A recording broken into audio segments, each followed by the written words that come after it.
Bom dia, igreja! Toda a honra e toda a glória seja dada a Deus. Mas quando eu recebi essa missão, quando eu recebi o áudio do meu pastor e do meu discipulador, meu coração tremeu, muito temor em estar aqui nesse lugar. Glória a Deus. Hoje eu vou ministrar o complexo de gafanhoto. A 6ª mensagem da série Transbordante, uma vida abençoada. E eu quero falar a essa igreja que eu vivi esse complexo de gafanhoto por um longo período, até entender aquilo que o Senhor tinha para mim e para minha família. O contexto histórico dessa pregação está lá em Números 13:30. Então Caleb fez calar o povo diante de Moisés e disse: Vamos subir agora e tomar posse da terra, porque somos perfeitamente capazes de fazer isso. Deus ele havia prometido uma terra, a terra que emana leite e mel.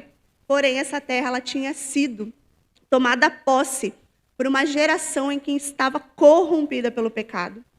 O Senhor, ele falava: Caleb, eu já dei essa terra, vocês precisam tomar posse. Foram enviados 12 espias para essa terra. E eles chegando lá nessa terra, eles viram a situação. E 10 deles já caíram fora. E eles falaram: não, essa terra não é para nós. Essa terra ela está corrompida pelo pecado. Nós não merecemos essa terra. Porém, Josué e Caleb, eles viram o quão valiosa era essa terra. E eles falaram: agora nós vamos tomar essa posse. E o complexo de gafanhoto, ele surgiu porque eles não queriam estar nessa posse. Eles não queriam ir para a terra, eles ficaram lá no deserto, vagando. Porém, Caleb, ele não era procrastinador. E ele tinha a atitude, uma atitude de vitória, uma atitude de sucesso, uma atitude de um verdadeiro homem de Deus. E eu quero declarar sobre essa igreja: quem gostaria de vencer e tomar posse daquilo que Deus deu para vocês? Em Números 13, 31, 33, ele fala: porém os outros que tinham ido com eles disseram: não podemos atacar aquela gente, pois ela é mais forte que nós. Assim, espalharam notícias falsas entre os israelitas a respeito da terra que haviam espionado. E eles disseram: aquela terra não produz o suficiente nem para alimentar os seus moradores. E os homens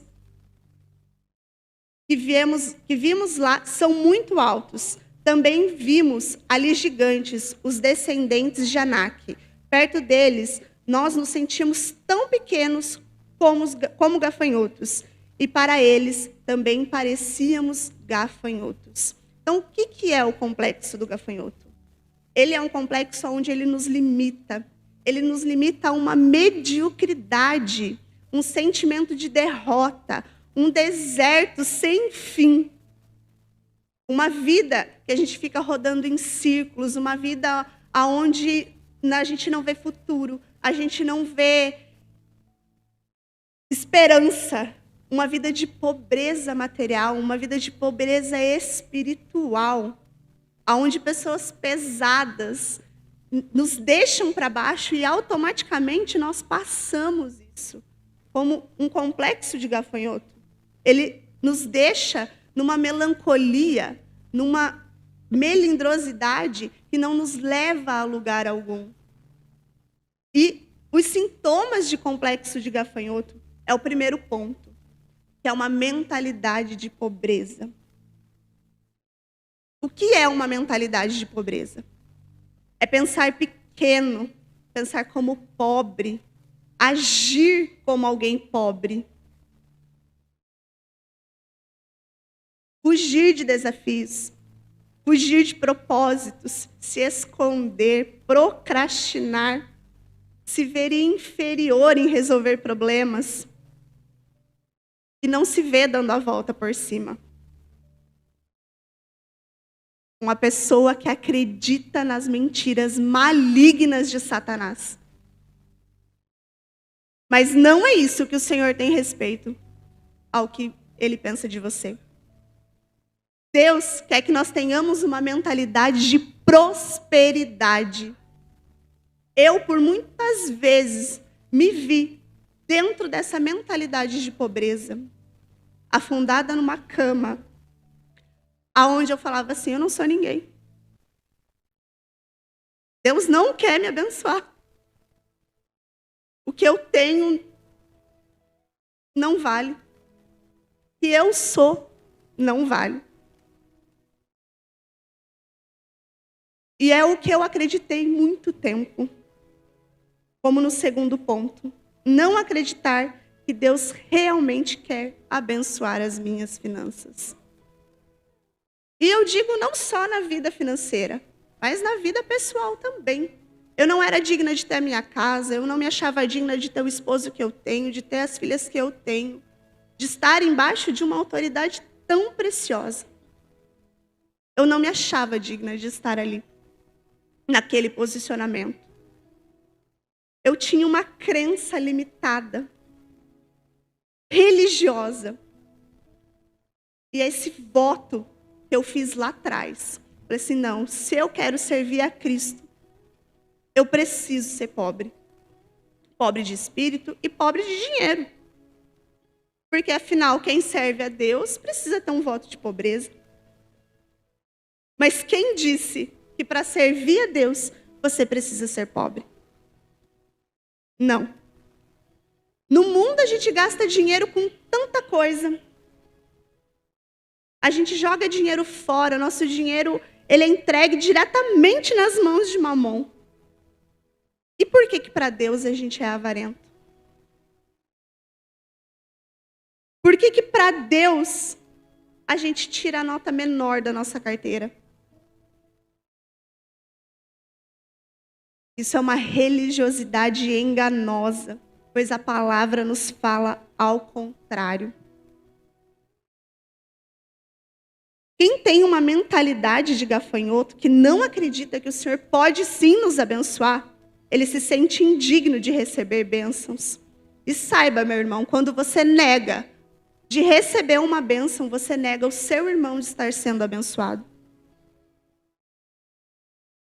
E muitas das vezes, nós nos colocamos nessa posição de melindrosos, porque nós não somos dignos, né?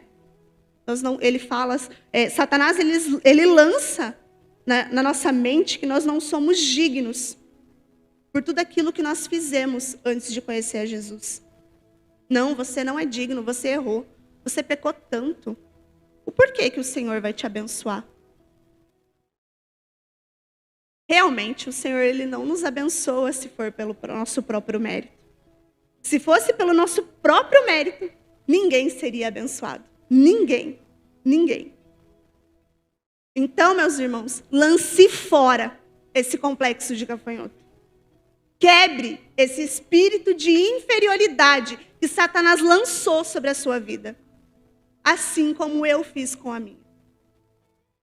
Você sabe o que Deus diz quem você é? Você é filho, você é filha. Você é forte, você é corajoso, você é corajosa. Você é co-herdeiro com Jesus Cristo. Ele morreu lá na cruz, ele deixou lá todos os pecados. E junto, quando ele ressuscitou, nós nos tornamos filhos e co-herdeiros. Deus quer abençoar você, meu irmão. Não deixe que Satanás crie um veneno na sua cabeça. Deus quer abençoar você. Jeremias 29, do 11 ao 13. Porque sou eu que conheço os planos que tenho para vocês, diz o Senhor, planos de fazê-los prosperar e de não lhes causar danos, danos de dar-lhes esperança e um futuro. Então vocês clamarão a mim, virão orar a mim, e eu os ouvirei. Vocês me procurarão e me acharão, quando me procurarem de todo o seu coração. Então, meus irmãos, não fique no fundo de uma cama. Não fique se achando inferior, porque o próprio Deus fala que você não é. O próprio Deus fala que Ele veio te dar vida, vida em abundância. Não deixe Satanás minar a sua mente. Ele fala, vocês então clamarão a mim, virão a orar a mim e eu os ouvirei. Então abre a sua boca para falar com o Pai que está aos céus. Ele só espera você falar. O terceiro ponto de quem tem o complexo de gafanhoto, ele tem um grande problema no coração. Um grande problema no coração. Afinal, nós aprendemos que tudo começa no coração. Sabe por quê? Porque nós não entendemos o perdão de Deus. Quando isso acontece, nós não conseguimos entender aquilo que foi entregue na cruz. Não entendemos que a gente não pode fazer com os nossos próprios esforços. Uma vez, eu tive esse problema. Eu liderava uma célula. Mas o complexo de gafanhoto, ele estava tão forte, mas tão forte na minha vida, em que eu não acreditava que eu estava sendo usada pelo Senhor. E comecei a fazer pela força do meu braço. E as coisas não começaram a fluir. Eu priorizava o meu emprego, eu priorizava a minha casa, porém, as coisas que o Senhor queria para mim, eu deixava para a última hora. Faltava 15 minutos para iniciar a célula. A célula estava pronta, mas eu não estava pronta. Eu não tinha entregue aquele dia ao Senhor. E ali começou um problema no meu coração. Porque eu comecei a olhar para os erros. Eu comecei a olhar para dentro de mim. E o meu coração foi ficando cada vez mais inflamado. Cada vez mais inflamado.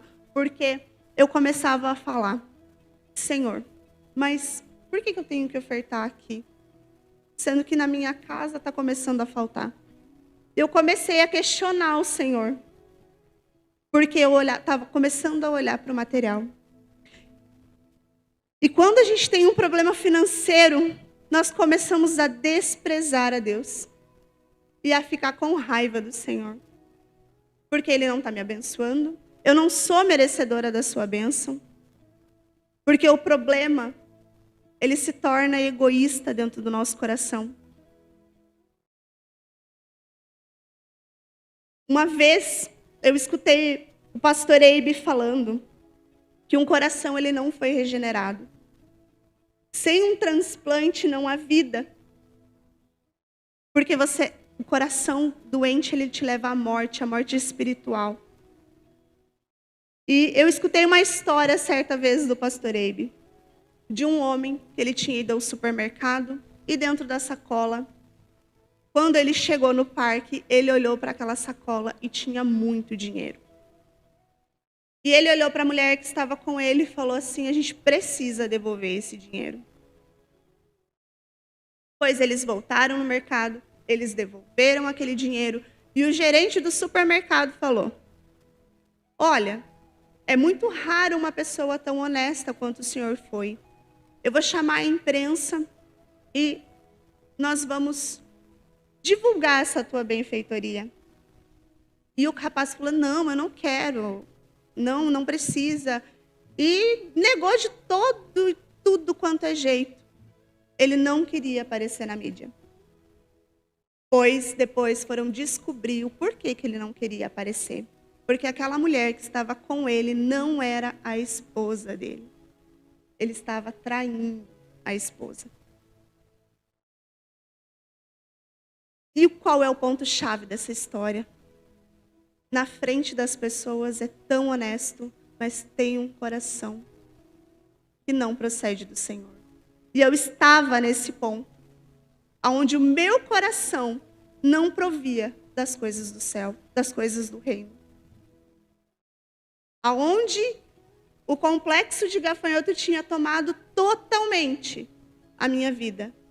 E estava afetando a minha família, o meu ministério e aquilo que o Senhor tinha preparado para mim. Incluindo o meu trabalho. Porque nós tínhamos um negócio. Eu e meu esposo, nós somos donos de salão, ele tem a barbearia dele. E naquele momento, estava tão inflamado o meu coração, eu estava com um complexo tão grande, que eu era inferior, de que eu não conseguia, de que eu não era uma pessoa abençoada, que nós tivemos que fazer como a ministração da Ju, na semana passada. Foi exatamente nessa ministração, onde nós encerramos as atividades do nosso negócio. Porque eu não estava com o coração entregue ao Senhor. E automaticamente o Senhor não estava me abençoando. Era o que eu pensava. Mas mal sabia eu que o Senhor estava preparando para mim e para minha família. O quarto ponto de quem tem um complexo de gafanhoto é estar refém da passividade. Porque mesmo com o coração transformado, nós temos pessoas que são tão sinceras, mas que são sinceramente enganadas por crenças limitadoras. Nós acreditamos que Deus vai fazer tudo por nós. Então a gente não precisa trabalhar. A gente pode ficar deitado numa cama, chorando leite derramado. E aí a gente justifica. Deus vai fazer. Uma atitude de preguiça. Uma atitude em que o Senhor não se agrada. Uma atitude de passividade, porque nós estamos fugindo de enfrentar os desafios que o Senhor coloca sobre a nossa vida. Deus não quer que nós ficamos no fundo de uma cama. Porque o fundo de uma cama é um poço de lamaçal. O fundo de uma cama é onde Satanás continua minando seu coração de uma forma que vocês não conseguem imaginar. Ele quer que a gente seja proativo. Ele quer que a gente cresça, que a gente declare palavras. E quando eu estava nesse período de passividade da minha vida, nós estávamos recém a abrir novamente o nosso negócio. E eu estava tão inflamada que eu olhei para o meu esposo e falei, não conte comigo. Eu não quero fazer parte disso. E se der errado, eu vou falar, eu te avisei. Nesse momento em que eu precisava ser proativa, auxiliar o meu esposo, dar apoio para o meu esposo, Satanás minava a minha mente para que o Senhor não fluísse na nossa vida. Não fluísse no nosso pessoal, não fluísse no nosso financeiro, não fluísse na nossa casa. Eu estava entregue a um ponto de passividade, de melindrosidade. E isso estava afetando a minha família e a minha casa. Um momento onde eu precisava apoiar o meu esposo. E eu fui uma verdadeira Jezabel. Deus fala para nós que nós temos que ser proativos e fazer a nossa parte. Buscar o Senhor, ouvir a sua voz e obedecer para que a gente possa ir atrás dos nossos sonhos. Meus irmãos, não é proibido sonhar. O Senhor não nos proibiu de sonhar. Muito pelo contrário. Nós temos que sonhar sim. Sonhar em crescer, sonhar em financeiramente crescer. Nós somos ricos, o Senhor fala que nós somos ricos. E por que nós não tomamos posse disso? se ele fala que nós somos ricos? E consecutivamente, além da parte financeira, o nosso chamado foi ficando para trás. Lá em Deuteronômios 8:18 fala: mas lembre-se do Senhor, o seu Deus, pois é Ele que lhes dá a capacidade de produzir riqueza, confirmando a aliança que jurou aos seus antepassados, conforme hoje se vê. Lembra que o Senhor falou a Caleb: eu já dei a terra prometida, então a busque. E nós temos uma ferramenta muito importante na nossa igreja que muitos não dão valor, que é o discipulado. Eu sou discipulada pelo aquele casal ali, ó, o Álvaro e a Vânia. O que eles fizeram na minha vida, quando eu estava procrastinando, quando eu estava no fundo do poço, quando eu olhei pelo meu esposo e lancei palavras que não provinham do coração do Senhor, eles me ajudaram a me tirar do fundo desse poço. O Senhor quer que nós sejamos prósperos. E a minha discipuladora foi lançando palavras sobre a minha vida, sobre a vida da minha família, sobre a vida do nosso negócio, sobre a vida do nosso ministério. Palavras de prosperidade. Para que nós possamos, naquela época, nós tínhamos que colocar tudo no lugar certo, sabe? Prioridades nos lugares certos. E essas prioridades nesse momento, naquela época, estavam invertidas. Deus quer que nós sejamos prósperos. Ele quer que nós tenhamos dinheiro.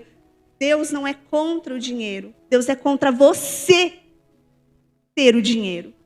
O dinheiro ser o seu Senhor, como nós aprendemos na pregação de Mamon. Ele não é contra nós termos dinheiro. A gente só precisa colocar as prioridades no lugar certo. Primeiro lugar, Deus. Segundo lugar, a nossa família, o nosso ministério. E depois a nossa carreira. Os nossos negócios, o seu emprego. Aquilo que você tem de sonho.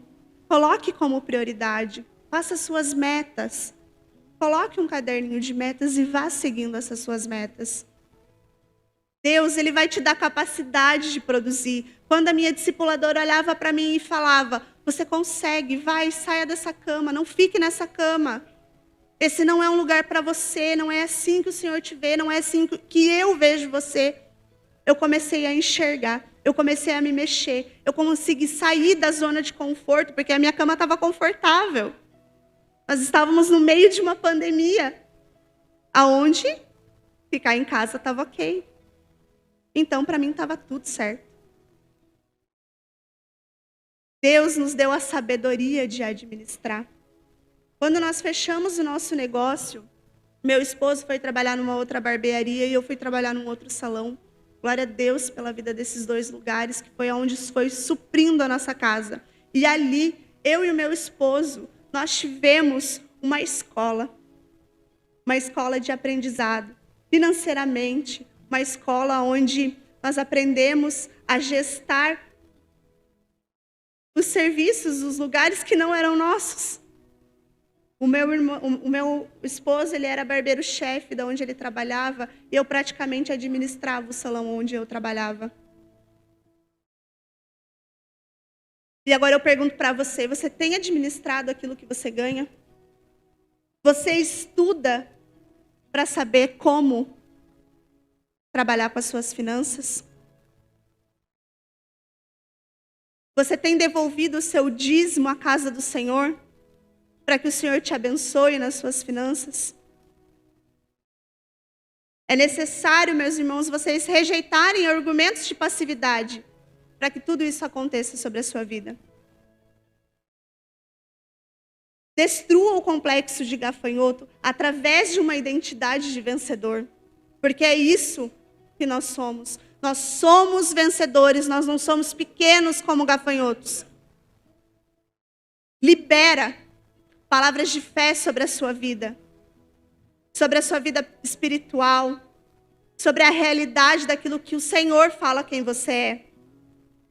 Em 2 Pedro 1,4 fala: Dessa maneira, ele nos deu a sua grandiosa e preciosa promessa, para que por elas vocês se tornem participantes da natureza divina e fugissem da corrupção que há no mundo, causada pela cobiça. Sim, muitas das vezes nós cobiçamos o dinheiro. Não vou ser hipócrita de falar, porque como eu estava num complexo de gafanhoto, eu cobiçava o dinheiro. Eu colocava o dinheiro como o primeiro lugar na minha vida, porque se eu não tivesse dinheiro, eu não ia conquistar nada. E não é assim que o Senhor fala. Hoje nós temos uma nova natureza, a natureza que vem do Senhor. Uma natureza e uma nova forma de mentalidade, inclusive nas finanças.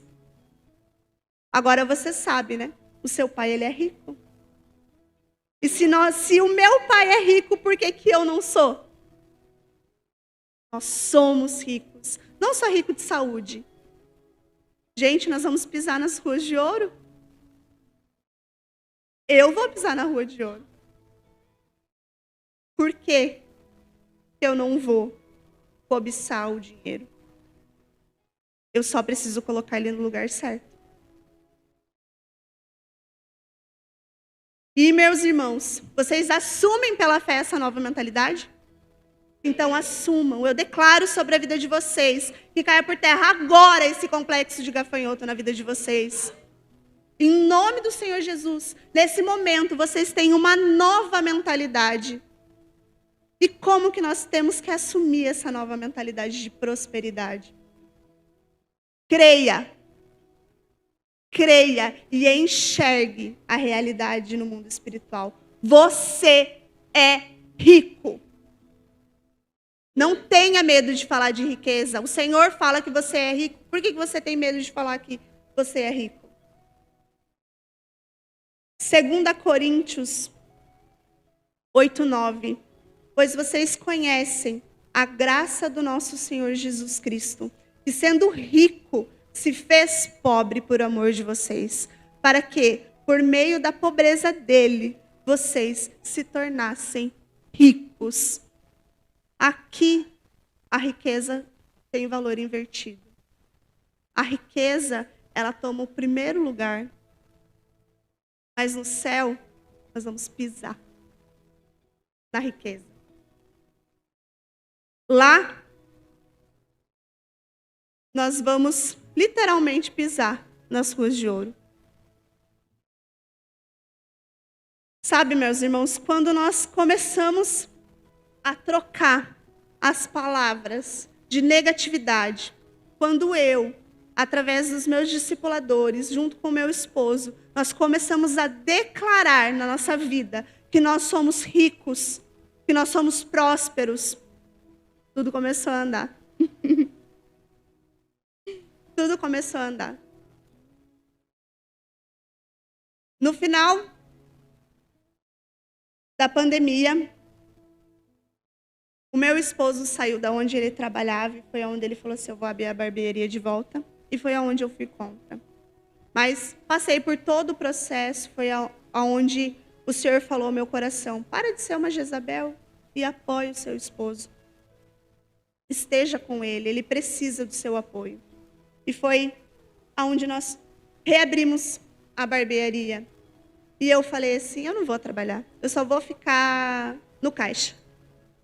Eu vou ficar só recebendo. E aí as clientes começaram a mandar mensagem, as clientes começaram a me procurar. E o meu esposo falou assim, meu amor, por que você não atende na outra cadeira? Eu falei assim, eu não acho que não. Ele disse, não, atende. E ele pegou o dinheiro dele que ele tinha ganhado naquele dia e ele comprou um vidro de progressiva para mim e foi onde eu comecei a atender na cadeira do lado da dele. E naquele momento meu esposo declarou na sua vida, isso é só o começo. E ele falou assim, meu amor, não para. Não para, porque o Senhor tem mais na sua vida. E foi ali que nós começamos o start na nossa riqueza espiritual, na nossa riqueza profissional, no material. dentro da nossa casa. E assim foi. Nós começamos a declarar.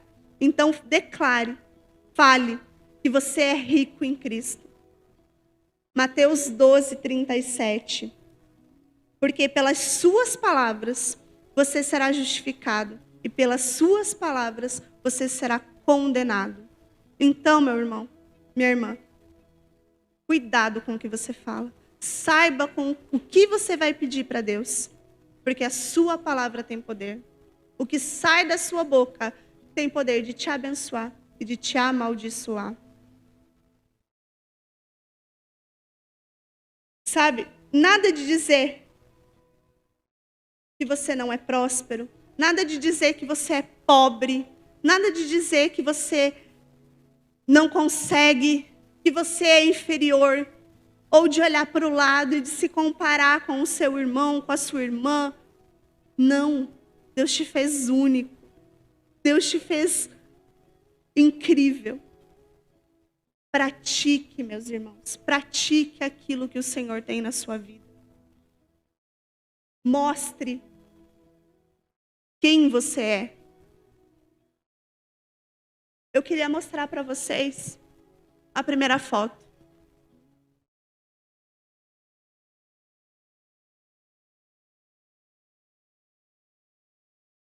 É essa mesmo, Bia.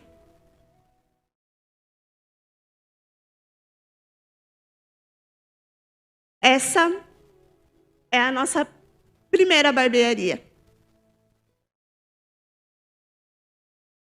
Tudo muito simples. Tudo muito rústico. Mas naquele lugar nós não tínhamos Deus. Todo o dinheiro que nós ganhávamos aqui, essa foi a minha primeira bancada. A bancada de cara do meu marido. Todo o dinheiro que nós ganhávamos ali, no outro dia, a gente já não tinha mais nenhum centavo.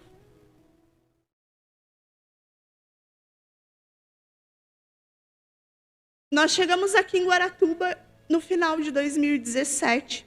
3 meses depois, nós conhecemos essa igreja e nós nos convertemos. Nós começamos a caminhar em discipulado, nós começamos a entrar na visão dessa igreja. E nós encerramos as atividades em Fazenda Rio Grande e viemos para cá. Bia, coloca outra foto, por favor.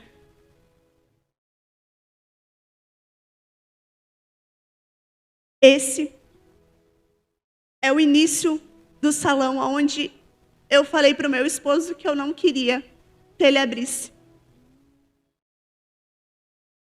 Deus mostrou essa sala para ele e eles foram lá e do jeito que ele orou para Deus aconteceu. Nesse período só tínhamos uma cadeira, um lavatório e um espelho. Logo em seguida nós conquistamos mais uma bancada, mais um espelho, mais uma cadeira, que era outra cadeira que eu atendia. E bem ali onde está o criado mudo, com uma garrafinha de café, quando o nosso líder vai lá, a primeira coisa que ele pega, tem uma porta com drywall. Esse lugar ele ficou pequeno, de tanto cliente que nós atendíamos. Num culto de primícia, de início do ano, o Senhor falou assim: primicie o primeiro dia de trabalho de vocês. E assim nós fizemos. Essa cadeira aqui, ó, ela é resposta de uma primícia. E esse lugar aqui, ele me abençoou por 1 ano e meio, trazendo a prosperidade para o meu lar. E eu falava: esse lugar é pequeno, não é aqui que o Senhor me quer. Não é aqui que o Senhor me quer. Pode passar, Bia. Esse dia, Essas duas fotos têm uma história.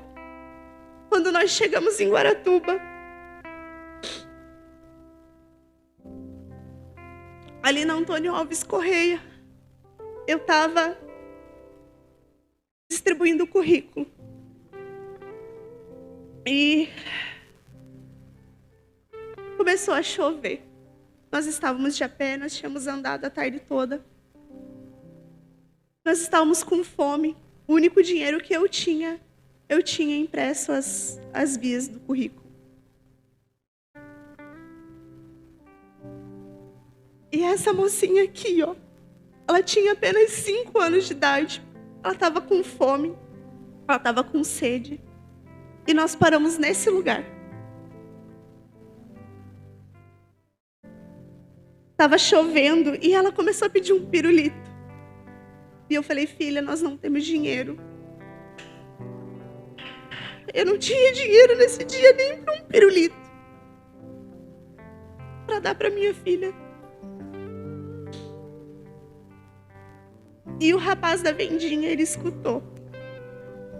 E ele deu o pirulito para ela. E eu falei assim, moço, muito obrigada. 100 vezes mais na sua vida. Nós não conhecíamos o Senhor nessa época. Nós fazíamos 1 semana que nós estávamos em Guaratuba. E eu falei assim para o meu esposo, nós vamos voltar. Mas nós vamos voltar num momento melhor. Nós andamos de a pé o dia inteiro, nós estamos com fome, tá sol. E aí a gente sabe que início de ano é aquele sol danado.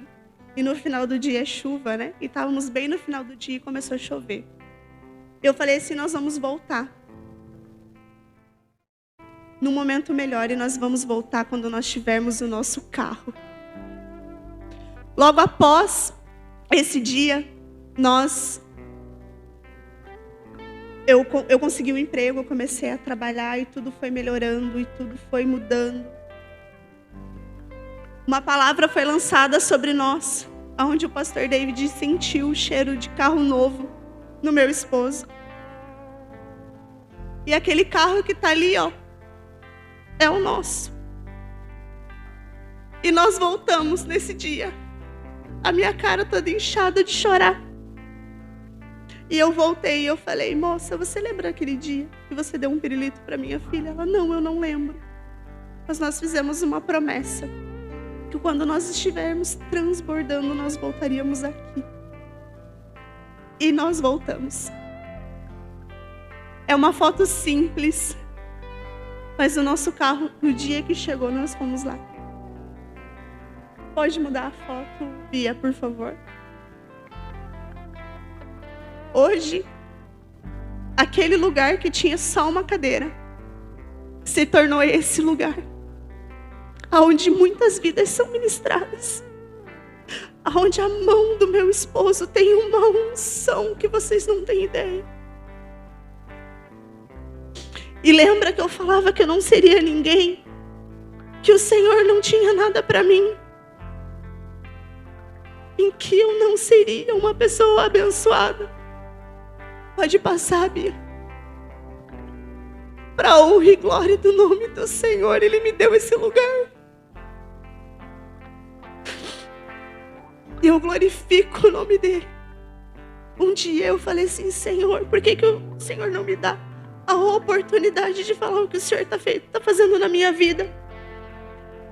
E Ele falou assim, filha, eu te dou a oportunidade todos os dias. A sua cadeira é o seu púlpito. Você não entendeu? E a partir daquele dia, todo mundo que senta ali, ó, naquelas 2 cadeiras, naquele sofá, elas escutam falar do nome do Senhor. Porque antes de estar o meu nome, que ele está bem pequenininho ali, está o nome dele. Ele é dono desses 2 negócios. É Ele que tem o poder de abençoar. É Ele que tem o poder de fazer. Se coloquem de pé, meus irmãos. Em Salmos 112, do 1 ao 9, ele fala, aleluia, feliz aqueles que temem a Deus o Senhor, que tem o prazer em obedecer os seus mandamentos. Os filhos desse homem serão poderosos na terra prometida, e os seus descendentes serão abençoados. Na sua casa há muita riqueza, e ele é sempre bem-sucedido. A luz brilha na escuridão para aqueles que são corretos, para aqueles que não são bondosos, misericordiosos e honestos. Feliz aqueles que têm pena dos outros e empresta generosamente, e que dirige os seus negócios com honestidade. Quem é correto nunca fracassará e será lembrado para sempre. Ele não tem medo de receber más notícias. A sua fé é forte, pois ele confia no Senhor. Ele não fica preocupado, nem tem medo. Ele tem certeza de que seus inimigos serão derrotados. Ele dá generosamente aos pobres e a sua bondade dura para sempre. Ele é poderoso e ele é respeitado. Aleluia! Eu gostaria que vocês vissem a última foto. Essa é a nossa casa. Ela não está acabada. Mas essa casa ela vai receber uma célula. Essa casa está sendo preparada com os alicerces do Senhor Jesus. Para esse bairro ser ganhado para o Senhor. Para toda a cidade ser ganhada para o Senhor. Meus irmãos, prepare a sua casa para receber aquilo que o Senhor tem para você. Irmãos, tem um rio aqui na frente. Se coloque numa posição de filho. Receba o que o Senhor quer para a tua vida. Meus irmãos, vocês não querem receber o que Deus tem para você? Se coloque na posição de receber. Você é rico. Você é próspero. O que o Senhor diz a respeito de você? Se coloque na posição. Receba.